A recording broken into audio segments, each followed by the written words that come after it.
Shalom. This is Nazama Shal Hamada Bar Yasharal on my channel Nazama the Hebrew Mystic Healer. Before I get started with the video, I would like to first show some love to my 3D kin, the 12 tribes of Israel, the Hebrew Israelites scattered to the four corners of this third dimensional earth plane of existence. Much love and shalom to you. I would also like to show some love to my cosmic kin, the Nibiru, the primordial dragons, the Anunnaki starseeds scattered to the 12 dimensions of this universal cosmic egg matrix. Much love and shalom to you. I would also like to show some gratitude and appreciation to my viewers, especially those of you who are subscribed. If you're not yet subscribed, please do so now, and don't forget to hit the notification bell, that way you don't miss out on any amazing content.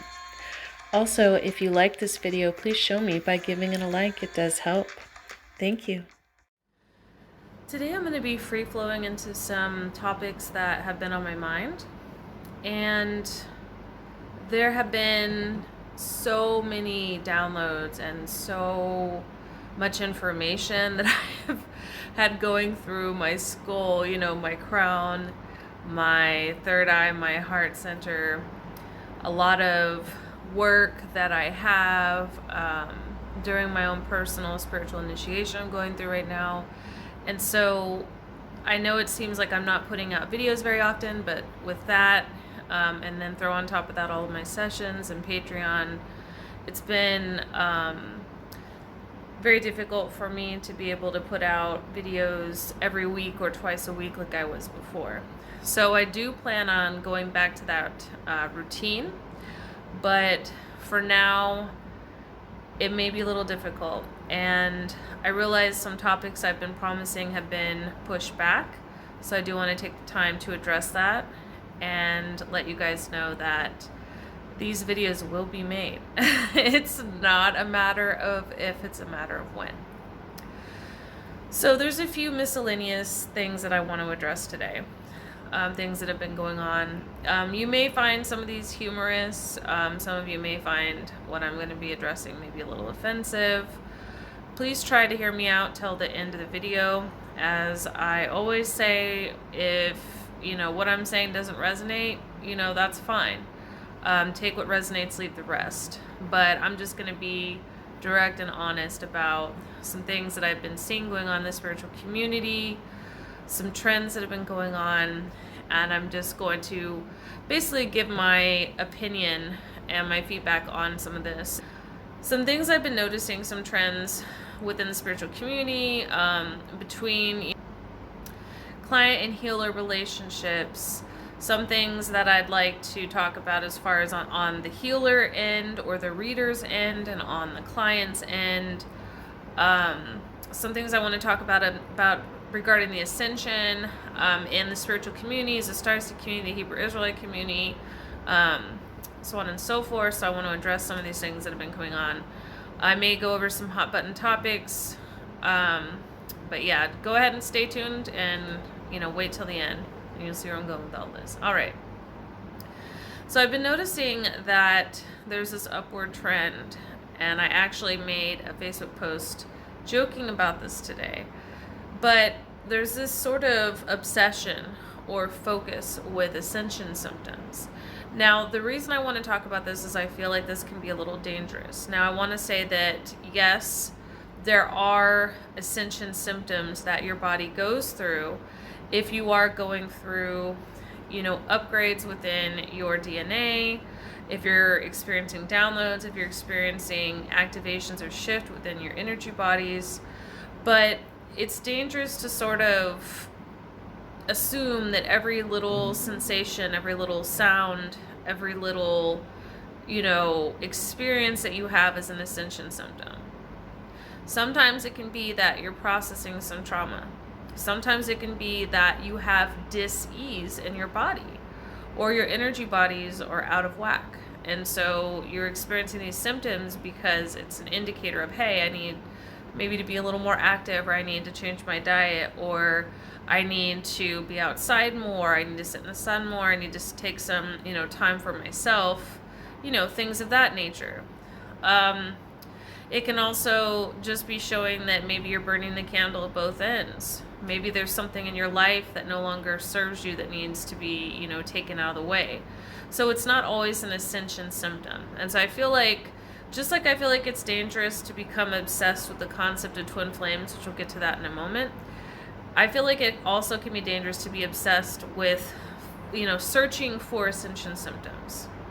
Technically speaking, you could be going through upgrades. You could be activating major and minor, chakra points you didn't even know you had. You could be going through all different types of things and not even have a symptom.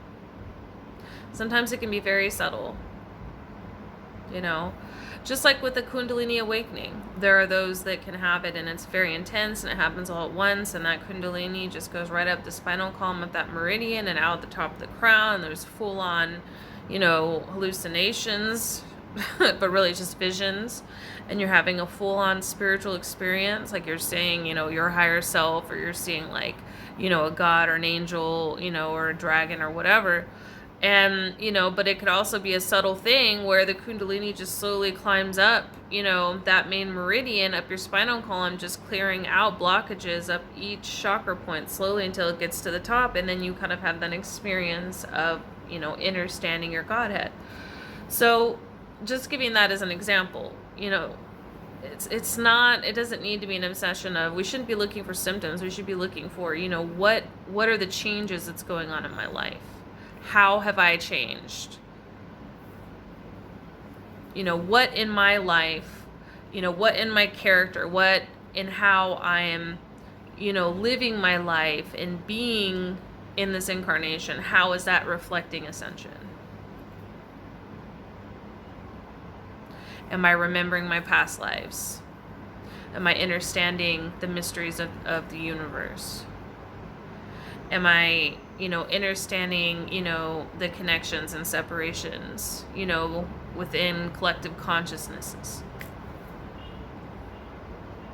Is my character improving? Is, my vibration shifting? Am I activating in all of my light bodies? So these are the real questions that we should be asking ourselves, not, my nose itches. Is anyone else experiencing this? Is this an ascension symptom? Come on.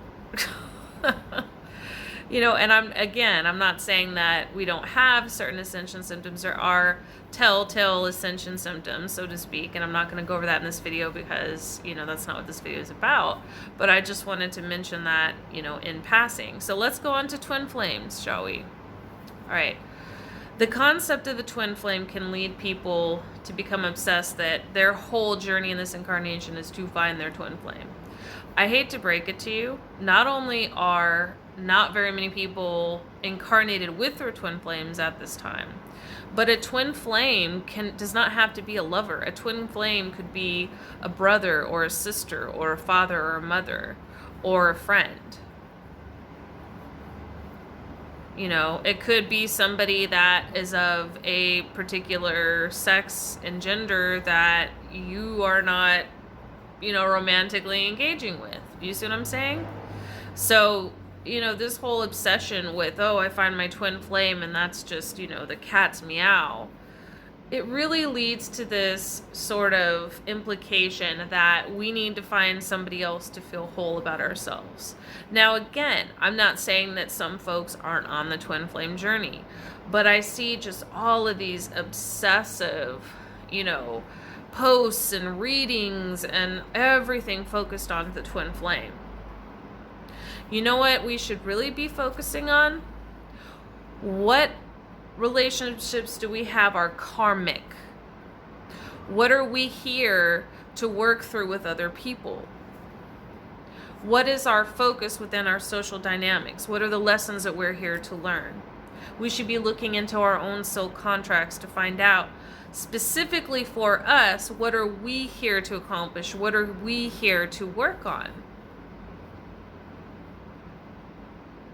Because a lot of times people mistake twin flame relationships, mistake karmic relationships for twin flame relationships.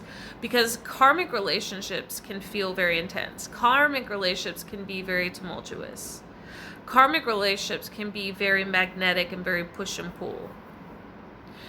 And for that matter, soulmate relationships can be too. And just for those of you who don't know the difference, a soulmate is any soul that you are friends with, that you know on the other side based on incarnations you've shared together. Doesn't have to be from the same soul family. Soul family members are totally different. So soul family is the actual souls or soul fragments or soul expressions, however you want to put it, connected to the oversoul. They're part of that whole collective. That's their soul collective.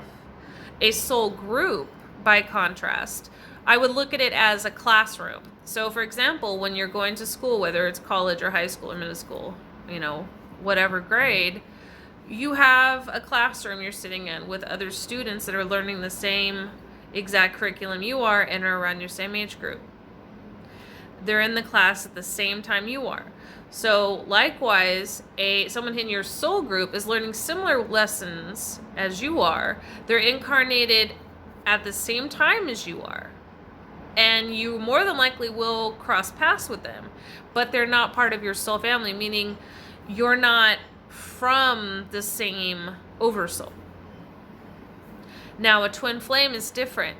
A twin flame is supposed to be literally the other half of your full soul expression. In other words, you have the feminine and you have the masculine. And you can have a masculine soul, in a feminine body, or a feminine soul in a masculine body, or a masculine soul in a masculine body and a feminine soul in a feminine body. Now, there's some dispute if twin flames even exist.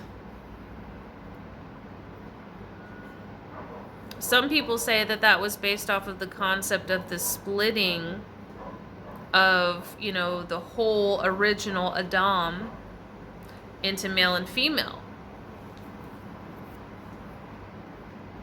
And that took place, ancient times on Earth. So, again, not saying that everybody is, not saying that some people are not here to have a twin flame experience, but again, another example of why that can be dangerous, if that's what your focus is, then you might be neglecting working on yourself within you.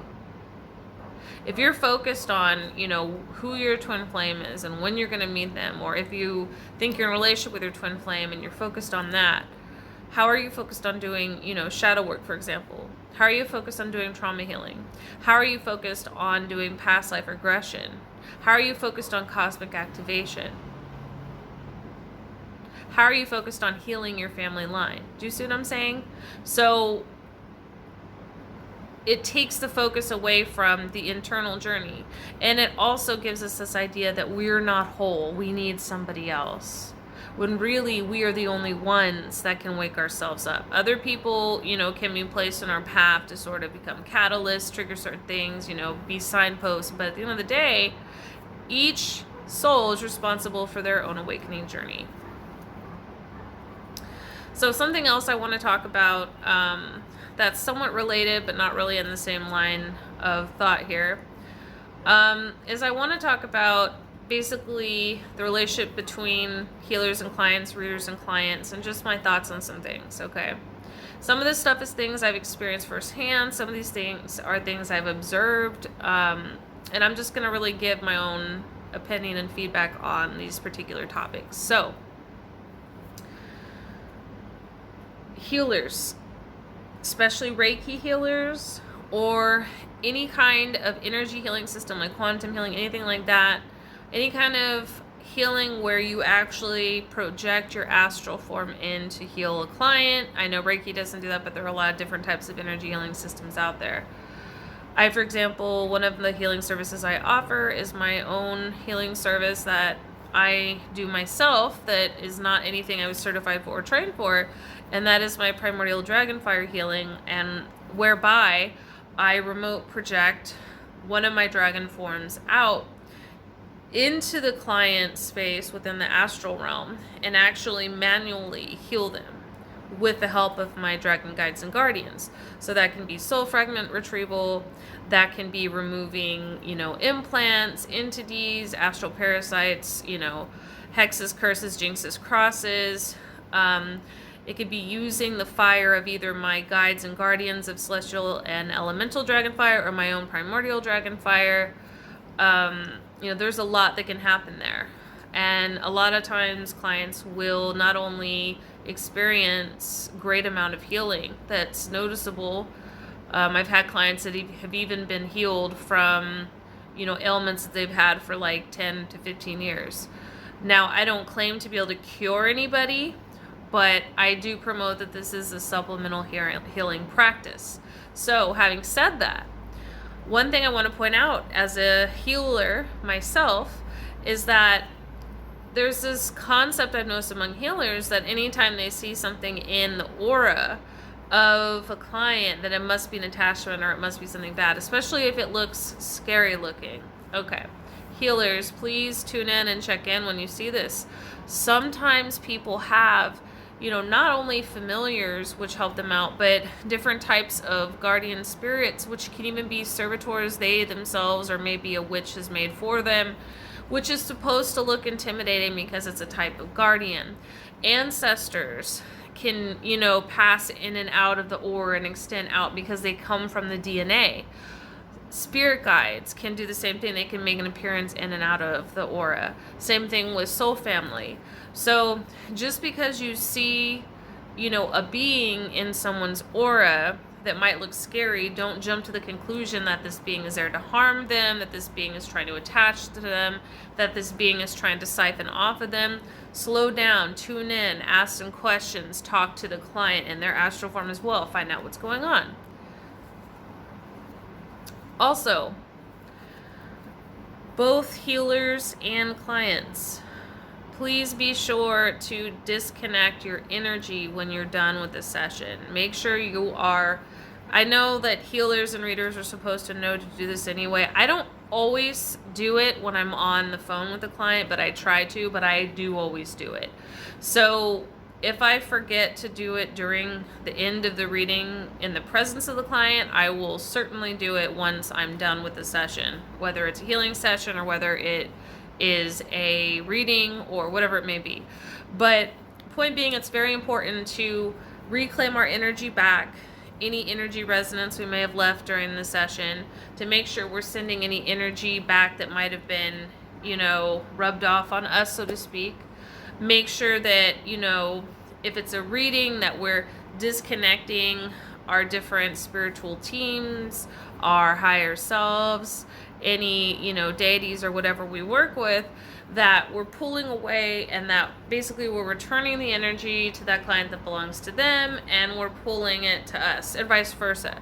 So clients, even if readers and healers don't do this, or if you're not sure they do this, definitely please do it for yourself. It's very important. I also want to add and this is another message for clients as well.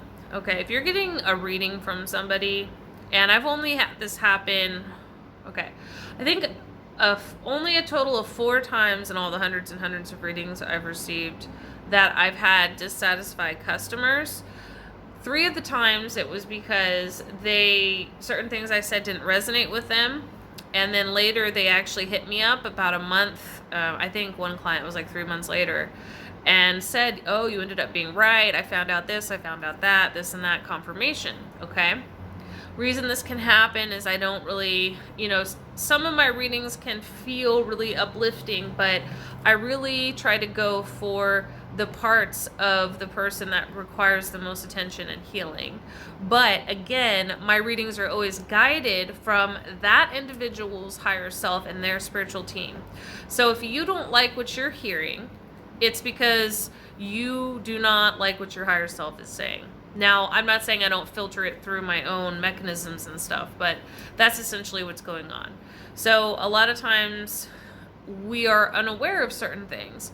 Case in point, I got a reading recently. Most of it resonated. I don't get readings very often. I only let a couple people read me because I'm very selective, okay, with who I allow access to my energy at any level. But I digress. Point being, this particular reader was very talented, very tuned in, said a lot of stuff that resonated with me, and really touched on things that other readers normally don't touch on. But there were a few things that gave me pause, and I was like, I'm not sure about that. I don't know. It doesn't really resonate.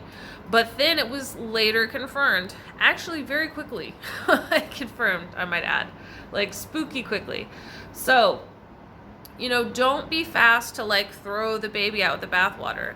You know, this is why I tell my clients, hey, if something doesn't resonate right away, give it time. It could be that you just haven't seen this aspect of yourself yet, or you haven't seen this play out in your life yet, or you haven't experienced this level of activation yet, but it is coming.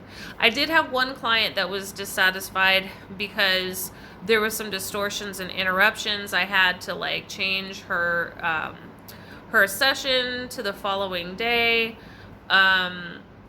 There was confusion of when the session started, and then when we were doing the session, I could tell that this individual was an akashic reader herself, even though we did different types of akashic readings, because she kept trying to read me the whole time and talk back and forth.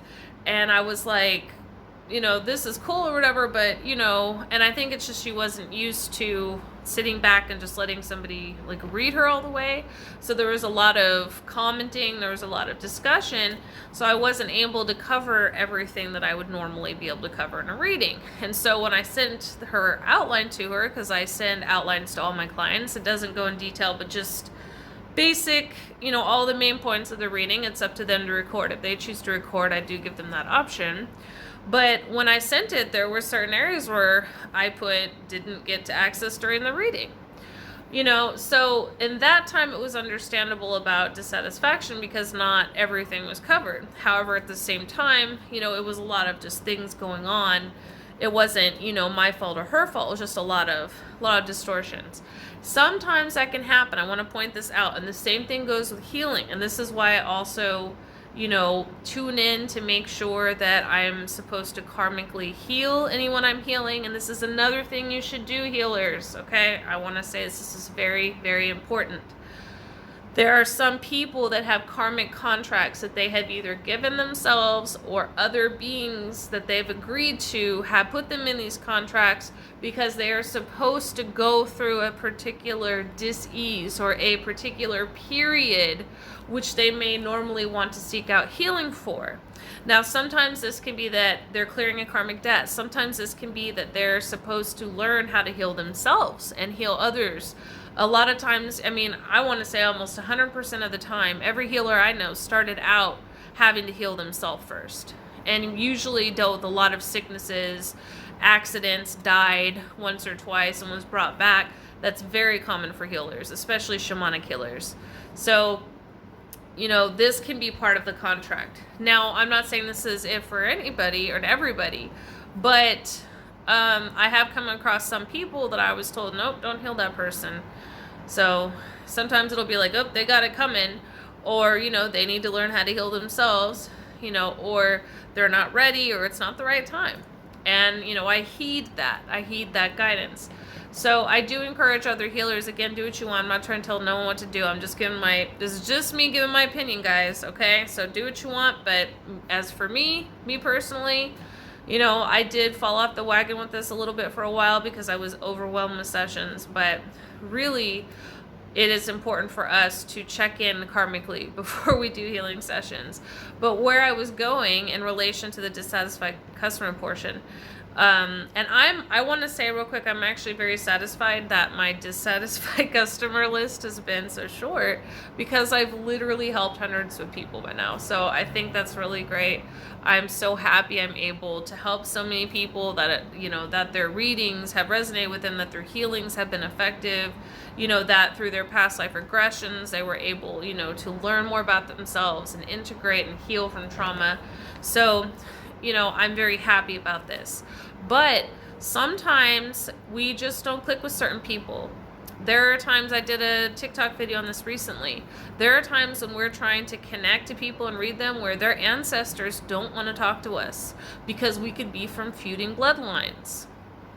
Or we could be, you know, sworn enemies at other dimensional levels and not even know it down here. There are people that are friends down here and our enemies in other dimensions, or our enemies down here and our friends in other dimensions and don't even know it, okay? I mean, I generally say in a general sense, as above, so below, but it has more to do with people just not being aware at some of these, levels. In other words, you can have a friend here, right? Fake as fuck, doesn't give a shit about you, but you don't know. But maybe at another dimensional level, you're aware of this, right? Or they've shown those colors to you and you paid attention. I'm just using that as an example, okay? And it can go either way. But my point being in all of this is, sometimes we are actually blocked or given certain obstacles from reading or doing healing from someone. And it's, usually because we're not supposed to do it for some reason. And if we ignore those, then sometimes the consequence is that it just doesn't really hit home. The healing kind of misfires, the reading kind of misfires, or maybe we don't connect with a person, or maybe there's just kind of a lot of distortions, a lot of technology distortions, or, hitting and missing each other, or things of that nature. I think I'm going to stop there. In the meantime, if you guys have any questions about this video, hit me up in my Facebook business inbox. I'll do my best to answer. However, I want to let you guys know I am not, I don't have the time to really get into lengthy discussions with people. So try to keep my business inbox for business inquiries and for very specific, content related inquiries, but not like, 20 to 30 questions. If you're going to do that, please book a consultation with me, because I don't have the time and the energy to do that. I have to be very selective with how I spend my time and energy. And so, clients are the priority, and other people, unfortunately, kind of have to come second, because I have to be selective with my energy. So I just wanted to put that out there. Something else I want to say is I am going to be going on vacation from the 25th to the 1st. And I may not have another video up before then. And I just want to let everybody know that does tune into my videos and is thinking about booking or reaching out to me. If you do try to reach out to me from the 25th through the 31st, I'm not going to be responding because I'm going to be on vacation. So I just want to let everyone know. That goes for Patreon posts as well. For my patrons, I'm going to do a separate announcement in my Facebook business page and on Patreon about this, but I will not be doing Patreon posts during that time either. I will try to do some in advance and then, schedule them to upload during that time so there's not a gap. But I will be full swing back on June 1st. Thanks for tuning in. Don't forget to like this video and share. Come visit my healing page, facebook.com, The Hebrew Mystic Healer, all one word. The link for my healing page is in the drop-down menu of this video. Full descriptions of services are in the pinned post on my healing page.